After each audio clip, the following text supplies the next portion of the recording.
One on the head with this thing makes my stomach churn, but my intention isn't to kill, only to incapacitate.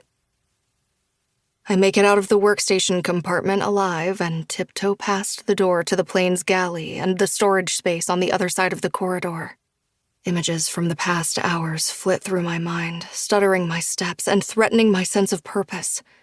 Lily's red hair draped against dull skin, her breathing too shallow, the bruises around her throat.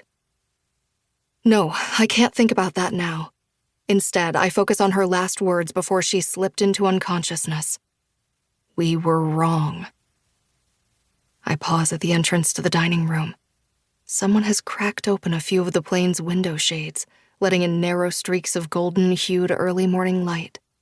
The large table, long since cleared from last night's dinner, gleams like a dark lake in the middle of the room.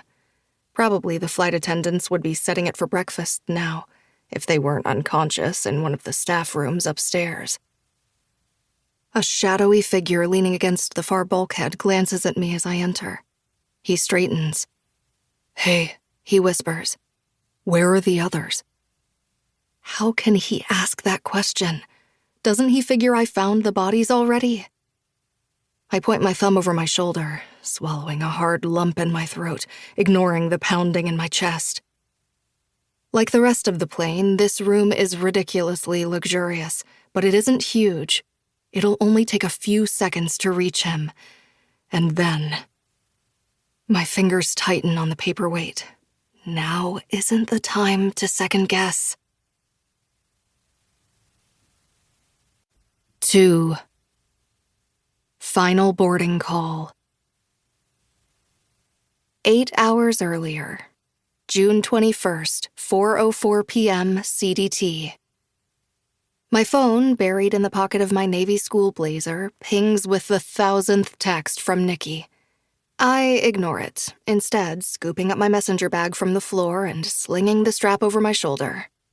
Our flight is on a private jet, but the clock over the gate shows we're already 10 minutes behind schedule. Surely they'll call us to board any minute now. Last time I counted, all 12 of us were here. 2 students each from 6 private boarding schools across the U.S.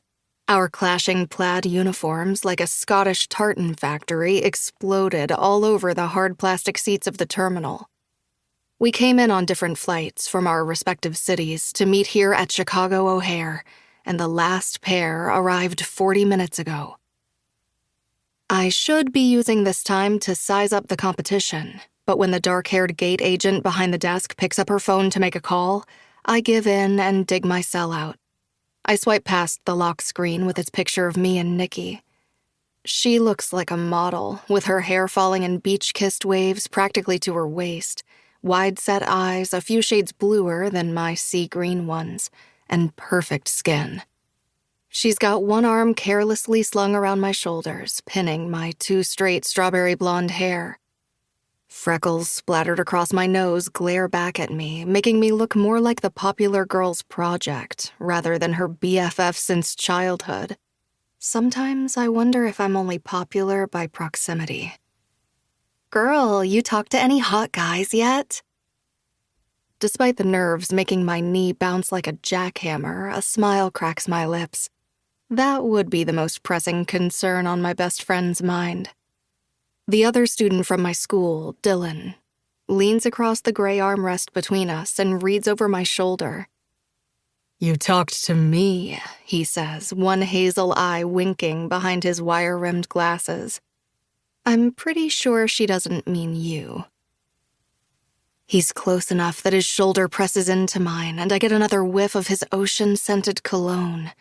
The same clean fragrance I've been treated to all day since leaving Hartford this morning.